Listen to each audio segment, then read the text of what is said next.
it's Rada. So today I wanted to share my shower routine for detoxing and pain relief. Bodhi's coming to join us.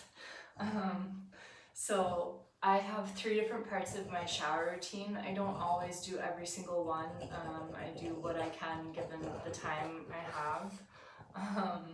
So I start off with dry brushing, and dry brushing is a really old technique that's used to help detoxify, and it gets all the dead skin off of you. So where our skin is detoxing and things are being pushed out of it, if you instantly jump in the shower, essentially you're kind of taking all the toxins and dead skin and pushing them back into the system in a way. So this helps get all the dead skin off. So you need something that looks like this little dry brush. They come in a lot of different shapes and sizes, or you can even use like the exfoliating gloves. But you start down at your feet and you're always working your way towards your heart. And so for your feet, the bottom of your feet would be from your toes to your heel. And you're just doing each area about 10 times. So I'm not going to keep count, I'm just going to do what I normally do and keep moving on. So after you get the bottom of your feet, you're doing your legs. So you're going up the legs a few different times. This isn't a game. This isn't a game. And then just keep working your way around your legs and getting the back sides. You just want to do it a few times over every single section of the skin. Oops, sorry. And then go up the knees and get into the thighs. So always going upwards towards the heart. The skin might get a little bit red because you are pushing the circulation more, but it shouldn't get really red. So you don't really need to go in like a super heavy touch with the brush. You're just kind of a natural, gentle pushing upwards. And so once I'm done with one leg, I do the other leg. So I start the same way at the feet, going from my toes to my heels. You helping? And then get down to my legs, the calf.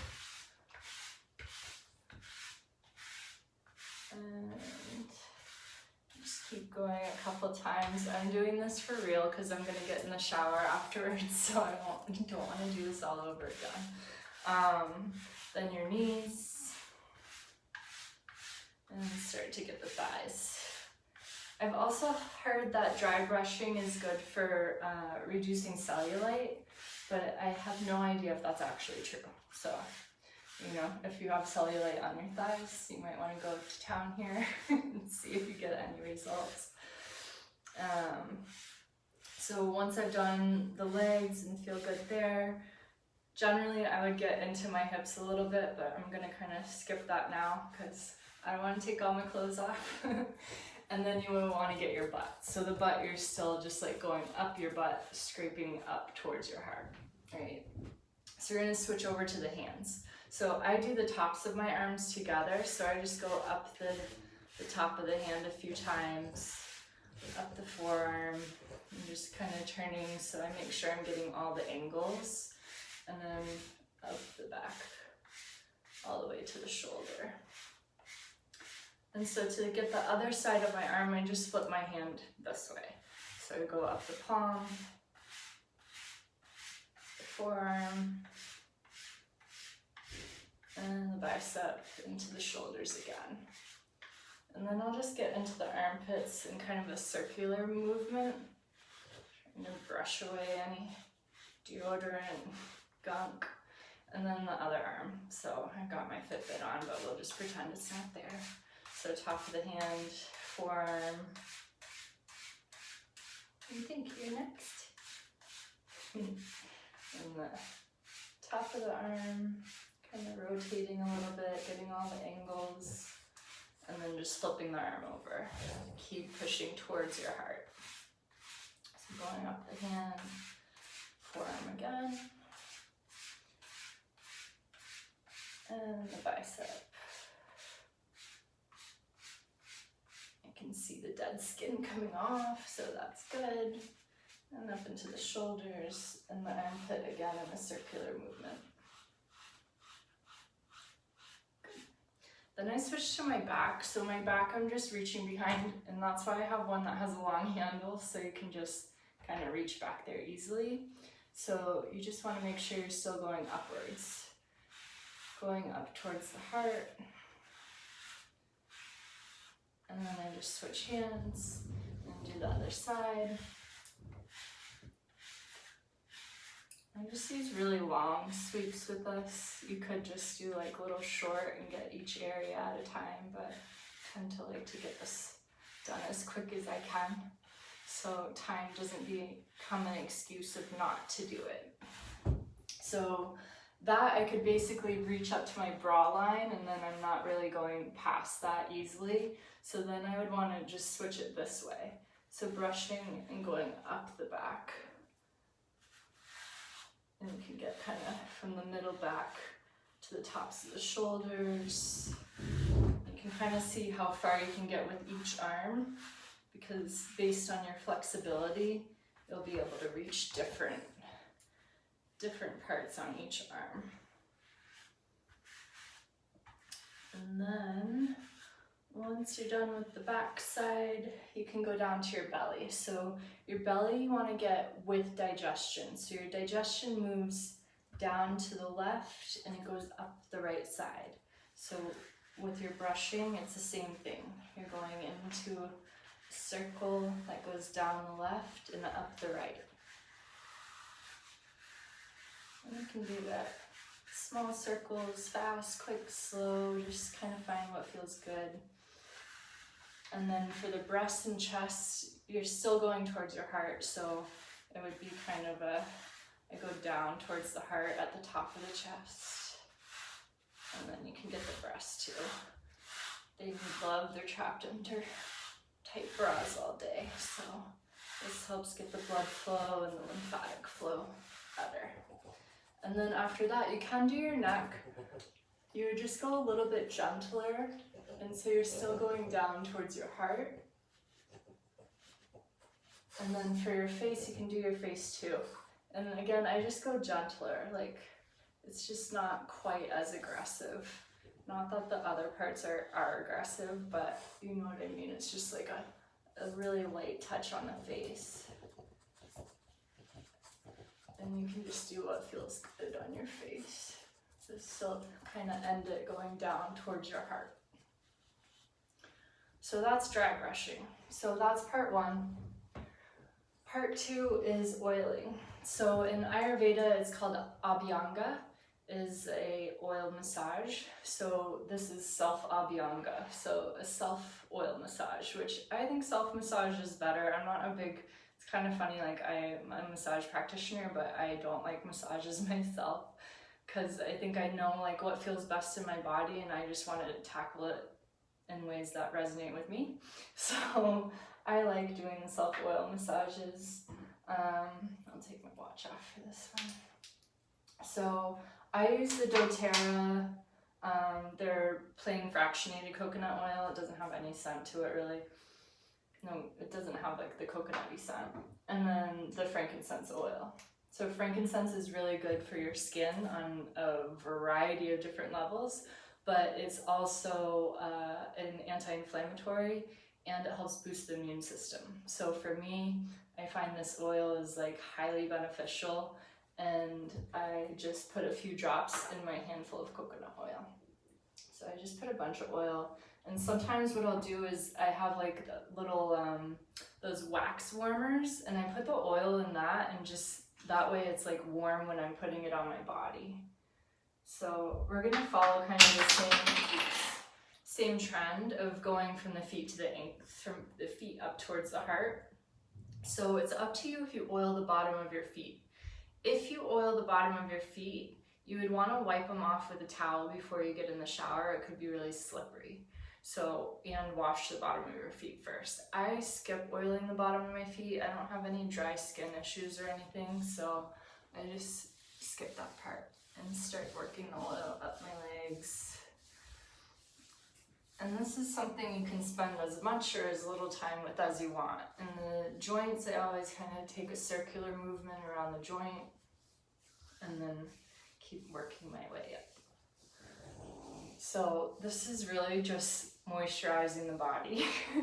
The reason in Ayurveda it's done before you take a shower is because partly it is because it's still removing toxins from your body, and because it's protecting the skin when you do get in the shower. And I like taking the hottest possible shower that my skin can handle, because that's the temperature I need for it to actually help my joints. So I find I like my showers hot, and this is a way to protect my skin.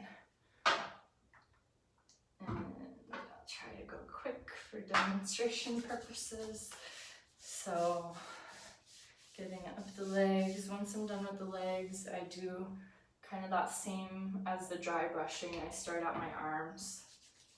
I still have. And you can, you know, really apply pressure and give yourself a massage that feels good, or you can just focus on moisturizing the skin and protecting it really quick. Didn't really get my shoulders. Shoulders and upper arms on each side.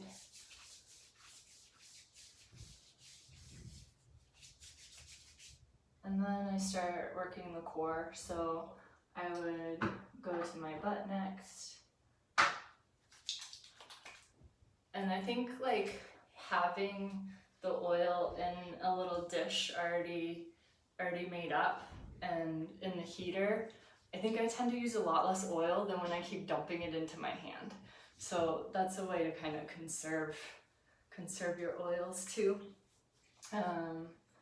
So after the butt, then I do go straight to the belly, and I start the same circular movement of digestion, going in that clockwise circle. Well, clockwise? Depends on which way you're looking at it. Down to the left and up to the right. And then getting into the breast, just massaging the breast. I'm not going to do that. And then doing my back.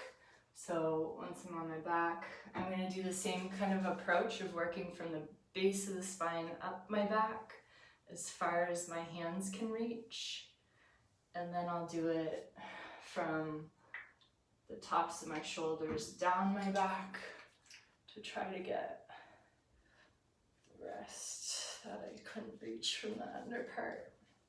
I do get the back of my neck really good. This is an area I tend to spend more time massaging because I definitely carry, like most people, a lot of stress in the neck and the shoulders and the traps. So this is an area you can just get in and spend some time massaging, especially if you've had a long, stressful day. And just take your time. And that pretty much finishes the oiling. You can oil your face and ears too, is really good. So I tend to do that, just oiling the face, making sure my neck has oil on it. And then the ears, you can kind of get inside the ears, definitely down on the earlobes. And then your oiling abhyanga routine is complete. So for the next part of the routine, I feel like this is probably the weirdest part of the routine and is going to make me feel absolutely silly, because I'm not going to turn the shower on because I'm afraid you won't be able to hear me over the shower, and I don't really feel like wearing clothes in the shower today. So I'm just going to show you basically what I do in my shower routine that I think helps me reduce pain even more, and I feel like most people probably aren't doing this, so that's why I wanted to share the whole routine. So after all of that, I just get in the shower and I immediately sit down in my shower. So when I was at the hospital, I said something about sitting down in the shower, and the nurses thought that was like so weird. And I was like, well, you sit in the tub, like what's the difference? Like, I just don't like sitting in dirty water. I like clean water washing me off. So the way I get started here, I usually have my knees bent and I'm sitting so that the water's like touching my head. So to start, I'll either interlace the hands behind my neck or head and let my forearms squeeze the ears, or I'll just take the hands and cup them over my ears, and then I put my elbows on my knees and just chill here. So what this does is it creates like a rainfall effect. It sounds like when you have your ears cupped just the perfect way, it sounds like a rainstorm on a roof. And so I sit here and just kind of sit in the rainstorm for a while. And so as I do that, I tend to just move my head slowly, kind of tucking my chin down towards my chest, and then lengthening my head back up. And then I'll turn it slightly to the right and to the left. And that like changes the position of the rainstorm, right? So when it's right, the water's pouring on the top of your head, it sounds like the rainstorm's right here and it's pouring down on your roof. But then when you shift the position of your head lower to the side, it sounds like the rainstorm's getting further away. So I really feel like I'm just sitting here playing in a rainstorm and like listening to the rain and seeing, you know, like it's a way to get out of my mind and my pain and just let myself be present and let myself just sit in a little rainstorm and play. And that's how I begin my shower, because I'm just trying to let the water and the heat relax my muscles. So I just tend to hang out here for a while. Once I feel like I've kind of let go of the day and any stress and anything that's going on in my body, then I start to work my joints. So I tend to scoot a little bit further away, and I literally put like each joint where I want it to get hot water on, and to start to let the heat and hot water soothe my aches and pains. So I tend to do each foot and lifting it up and just resting it on the tub or wherever is easily placed. And then I move on to the next joint. So the next joint would be my knees, and I would just kind of shift my knees side to side, lift them up, try to get the water on them however I need. Then I would kind of scoot forward, lean back, and do more of my hips and torso. And once I have like the front of my body done wherever I can reach without drowning my face in water, then I turn around. So once I turn around, I'm getting more pain relief, basically like head, neck, shoulders. I'll reach forward, kind of rounding forward to get my spine. Try to really lean forward to get the base of my spine, come back up, get the neck and shoulders. I usually tend to wash my hair here, rinse it. Once I've done all that stuff, then I turn back around. And then I usually end my showers in this position somehow, just final pain relief. Everything's washed up. If I needed to shave my legs, I probably did it in this first position here, or I come back to it and do it now. And then that's about it.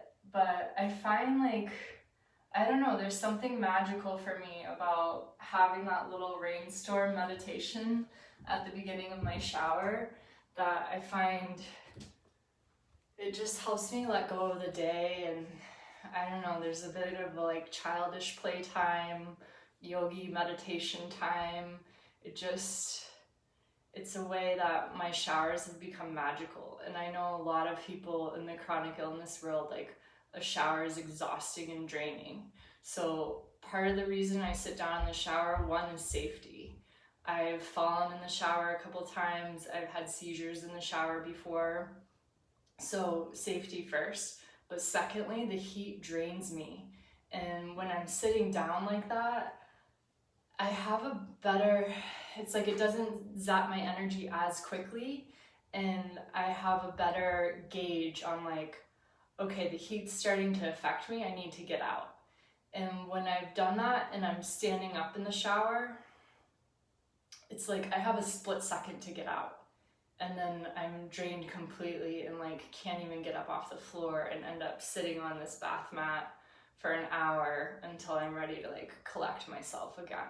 So I just find by sitting, it gauges my energy levels better and keeps me safer, and I just find it way more relaxing and helpful for pain. I think when I'm standing up in the shower, it helps a little bit with pain, but not nearly as much as laying down and like getting my joints and taking the time, and I just find that super helpful. So hopefully some part of this routine could benefit you too. I think that's all I have to share today, but I hope this was helpful, and I hope you find that little moment of happiness today that just brings you joy and makes everything feel better.